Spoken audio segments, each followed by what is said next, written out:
Yan, so masayang araw, magandang araw sa inyo lahat, sa ating mga friends and partner, Luzon, Visayas at Mindanao, at sa ating pong mga friends and partner, OFW worldwide. So medyo malayo-layo na po yung ating nararating.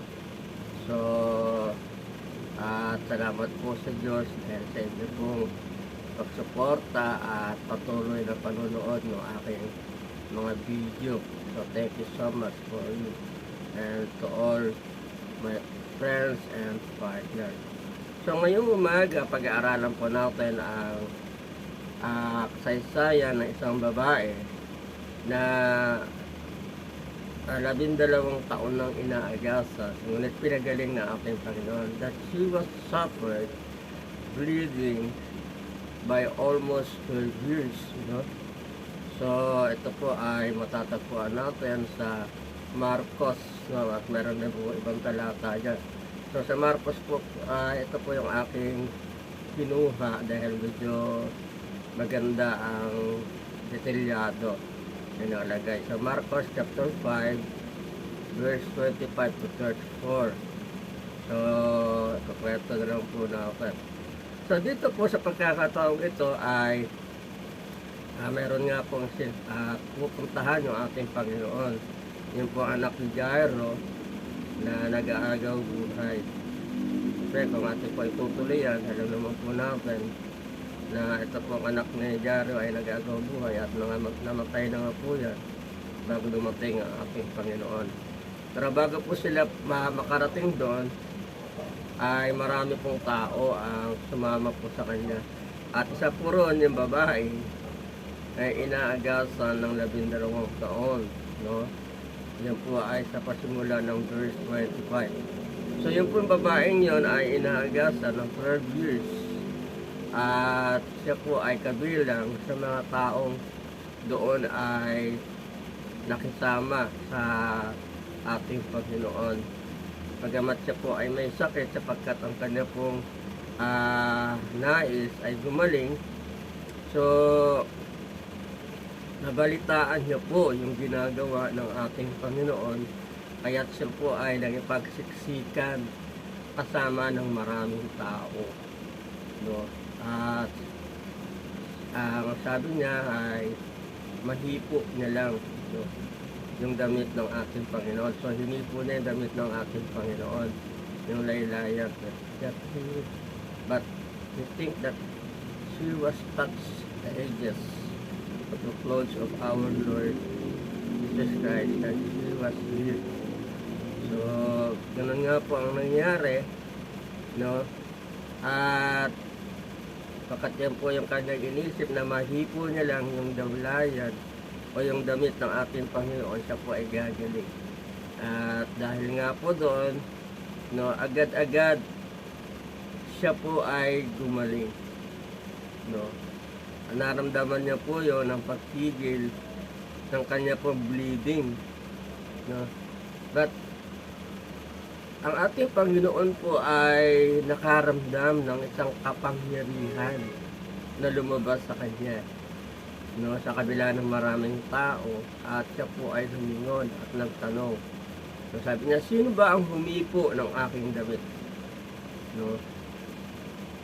So sumagot yung kanyang mga lagat, Panginoon, napakaraming tao dito, nagsisiksikan. Tinatanong mo kung sino humipo ng iyong damit. Because that Jesus po ay nakaramdam ng kapangyarihang lumabas sa kanya.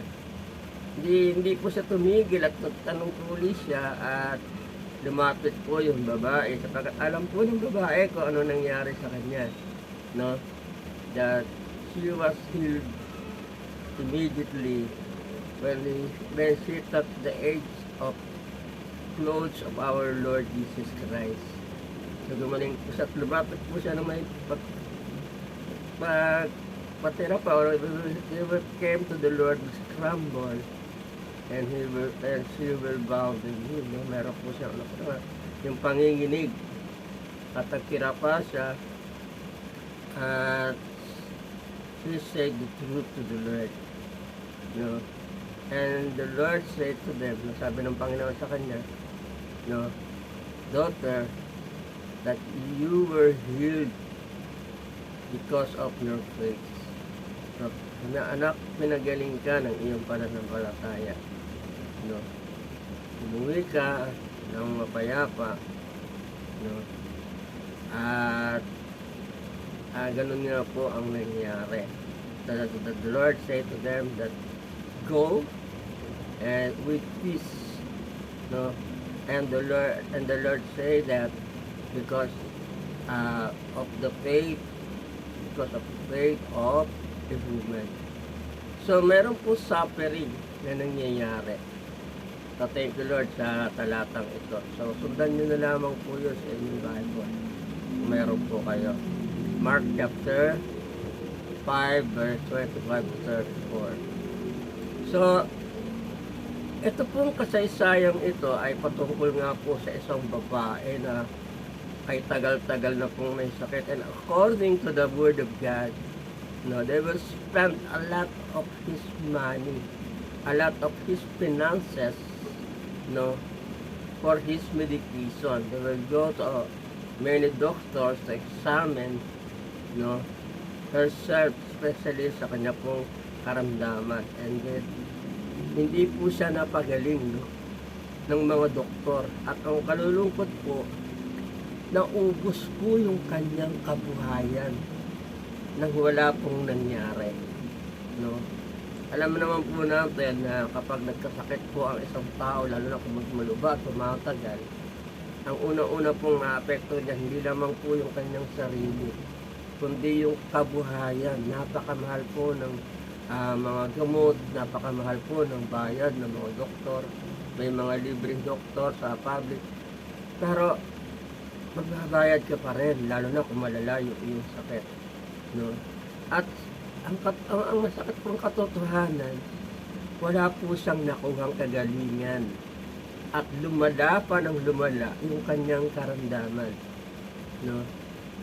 So, siguro meron din tayo nakaka-relate na gano'n, no? Na talagang ginawa mo ng lahat, no? Naghihirap, nare-relate ko po yan kasi nung nagkasakit yung nanay ko, no? Wala po talaga kaming finances, sagat na sagat po kami, no? At kakainin na lang namin, ibibili pa namin ng gamot ng nanay ko. So, ganun po yung nangyari sa kanya. Yung babae po yun siguro marangya ang buhay, no? Dahil sabi doon, naubos yung kanyang kabuhayan. They will spend a lot of money for his sickness, no, sa kanya pong sakit. So, siguro marami tayong mga kababayan na nakakaranas ng ganyan. At sabi nga, hindi biro ang magkasakit, sapagkat napakalaki ng gagastusin natin doon sa sakit na yan. Kaya pag may pinapayuhan ako sa mga taong pilosopo na baguhin ng buhay, ng lifestyle, sabi ko, kapag dumanas ka ng sakit, ilulugmok niyan pati kabuhayan mo. At ito po yung nangyari doon sa babae. No? Ubus na siya. Wala na. Pero hindi po siya gumaling. No? At ang nangyari pa, naubos yung kanyang kabuhayan. At siguro yung babae nyo, dahil sa kanyang pangyayari, wala na rin po siya ng kumpiyansa sa kanyang sarili. Nagkaroon siya ng self-pity, lumayo na siya sa tao, dahil po sa kanyang sitwasyon, o kung hindi man siya lumayo, siya naman ang nilalayuan ng mga tao. Just imagine kapag 12 years kang inaagasan, no? Ano kayang yung kalalagayan doon, maliban na lang kahit sabihin natin meron kang personal hygiene, no? So magkakaroon ka pa rin talaga ng hindi magandang tinatawag nating di ba? Yung amoy natin sa magkakaiba yun. Na maaaring nagkaroon siya ng self-pity, nawalan siya ng self-confidence, no? At yung kanyang suffering, hindi lamang siya nagsasuffer physically, but emotionally, no? Nagsasuffer siya dahil po sa kanyang kalalagayan. So ganun po tayo pag meron tayong mabigat na karamdaman, di po ba, parang ayaw na natin makasalimuha sa tao, natatakot tayo, baka mahawa sila, o tayo naman ay natatakot din na parang ang tingin natin sarili natin ay kawawa tayo, hindi natin kayang makipagsabayan sa kanila. No, at ito po siguro ang nararanasan ng babaeng yon. At she was hopeless. At that time, wala na siyang pag-asa eh. Kasi sinubukan niya na lahat. Siguro pinuntahan niya na yung lahat ng mga dalubhasang doktor. At kaya nga po naubos yung kanyang kabuhayan dahil siguro sobrang mahal, no, ng gamutan na nangyayari sa kanya. At wala pa po siyang paraan na naiisip, no, maliban sa nabalitaan niya yung ating Panginoon na nagpapagaling at that time pupunta nga po siya sa bahay ni Jairo. So sabi niya, mahipo ko mo, diba? Hipuin ko yung laylaya, no? Hindi po siya nakipag-usap sa ating Diyos, sa ating Panginoon. Siguro nahihiya siya, no? Dahil sa kanyang kalalagayan. At baka yung babae niya payat na rin, no? Dahil hindi siya nakakain ng maayos, dahil meron siyang dinaramdam na karamdaman. So ano pong ginawa niya? Nagsikap po siya. Is my last chance, no? Kuminsan ganun tayo, di ba? Yung bang wala ka na, lahat na. So sabi natin, pasa Diyos na lang po natin, no? So ang akin naman po suggestion nun, bago ka po mag-last chance kay Lord, pag nagkaroon ka na ng karamdaman, lapit ka kagad sa Panginoon, no? Sa Diyos ka kagad lumapit. Bagamat may ginagawa tayong pagpapagamot, no, but allow God, no, to heal our sickness body, no? Tulungan po natin ang ating sarili sa ng Panginoon. So wala po siyang talagang choice, kundi kailangan mahipo ko, kailangan gumaling ako, and I need Jesus, no? Kailangan ko ang Panginoong Jesus sa ganitong kalalagayan ko. The brothers and sisters, na dapat po meron po tayong ganung kaisipan, na sa kabila ng ating kalalagayan, sa kabila na tayo parang nawawala ng pag-asa dahil po sa mabigat na karamdaman, no, isipin po natin na ang ating Panginoong Jesus, siya po ay nagpapagaling. He is the Lord yesterday, today, and forever. This is our Lord. Hindi po siya nagbabago. Kung pinagaling niyo po yung babaeng inaagasan, pagagalingin din po tayo ng ating Panginoon. It depends to our faith. No? Yung babae po niya, nagsasuffer po siya. Nagsasuffer po siya emotionally. Mababa na ang tingin niya sa kanyang sarili. Lumalayo na siya sa tao dahil sa kanyang karamdaman. Pero ang kanyang pagnanais ay gumaling. Ito po yung pinakamaganda doon no? Na pag dumaranas tayo ng karamdaman, lalo na kung mabigat, huwag po tayong mawala ng pag-asa. Ilaban po natin. Sapagkat habang nabubuhay po tayo, meron po tayong pag-asa. Higit sa lahat kapag ibinigay mo sa Diyos ang anumang uri ng iyong nararamdaman. Yung babae po, hindi niya kinausap ang Panginoon Jesus. But she believed when she touched the edge of the clothes of our Lord Jesus Christ, she was healed. And that will happen to her. Nangyari po sa kanya yun. Pagkahipo niya ng laylayan ng damit ng ating Panginoon, automatic gumaling siya. Because ito po yung kanyang pananampalataya. Gumaling po siya. No? At dahil gumaling po siya, may naramdaman po ang ating Panginoon. Amen? Ito po yung maganda. Pag naniniwala ka sa Diyos, no? Pag naniniwala ka sa ating Panginoon, na kaya kang pagalingin, na may magagawa sa sayong hopeless case, may mararamdaman po, ipaparamdam po sa atin because of our faith, man, that the Lord feel that there is power come out to him. May kapangyarihang lumabas sa kanya. So yung ating pong pananampalataya ay magbibigay sa atin, no, ng pagkilos ng Diyos. Mararamdaman ng Panginoon na yung kung sino ang may taong sumasampalataya sa Kanya. Kung ating pong titingnan, mga kapatid, there's so many people follow to Jesus in that time, but one woman who was need to heal for his bleeding, touching the edge of clothes of Jesus Christ, and immediately she was healed. Why? Because of faith. Sabi ng Panginoon sa kanya,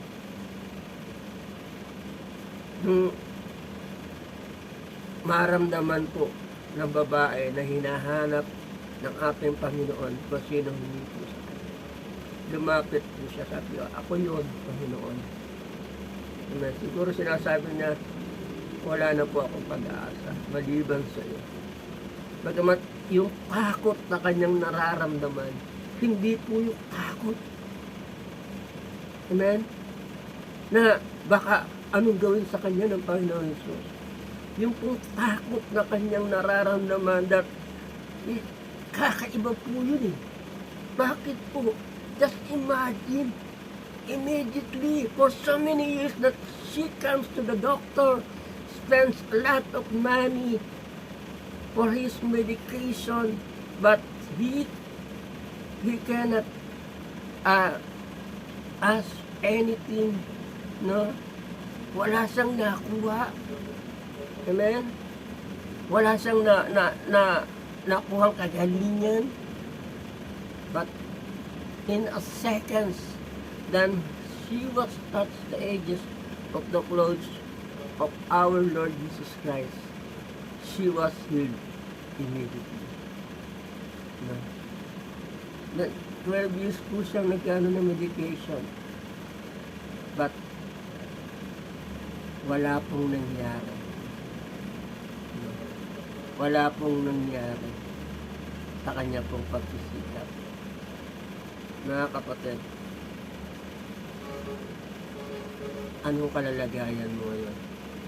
Kung nandun ka sa situation ng babae na hopeless case ka na. At gaya ng ginawa ng babae, lumapit siya sa Panginoon. At alam niyo, mapapagalaw natin ng Diyos. Mararamdaman ng Diyos na lumalapit ka sa Kanya. Dahil may pananampalataya ka na anuman ang iyong gawin niyo. Pag ginawa mo ito, alam mo na kikilosin mo. Mapapagalaw natin ng Panginoon. Mararamdaman ng Diyos kung gaano ka naniniwala, kung gaano ka katindi na sumasampalataya sa Kanya. And because of that, the woman was healed immediately. Amen. Ano pong nangyari sa babae niya? And the Lord said, daughter, go with peace. Ano pong nawala sa babae? Suffering ng kanya pong physical suffering dahil po siya ay may sakit sa loob ng 12 taon. Just imagine, 12 years na may sakit ka. Anong nararamdaman? Maaring gabi at araw hindi ka pinapatulog, pinahirapan ka. And the suffering of loss his financial capacity to maintain her medication. Wala na siyang pera para isuporta sa kanyang karamdaman. And was suffered emotionally na yung kanyang pagkatao, yung kanyang mga marahil mga kaibigan, yung dati siguro social siya, dati maganda yung kanyang buhay dahil mayaman siya, marami siyang taong kasama, and yet maaring wala na yun dahil sa pangyayari ng kanyang buhay. And then she was go home with joy, with peace of mind, na starting that day that she was free for bleeding and suffering of financial loss.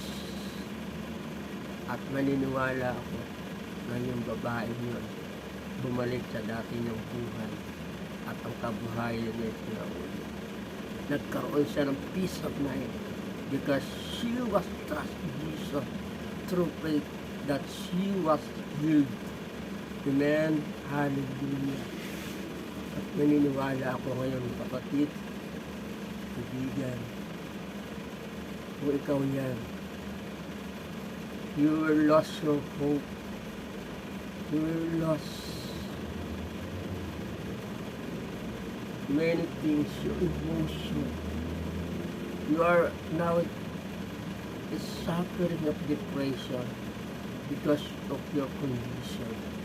But brother and sister, gusto ko sabihin sa iyo ngayong umaga, lumapit ka sa Diyos nung may pananampalataya. Anumang meron ka, maaaring emotional, meron ka suffering, dahil marami kang mga kabiguan, you are broken, marami kang mga pangyayari hindi maganda, you are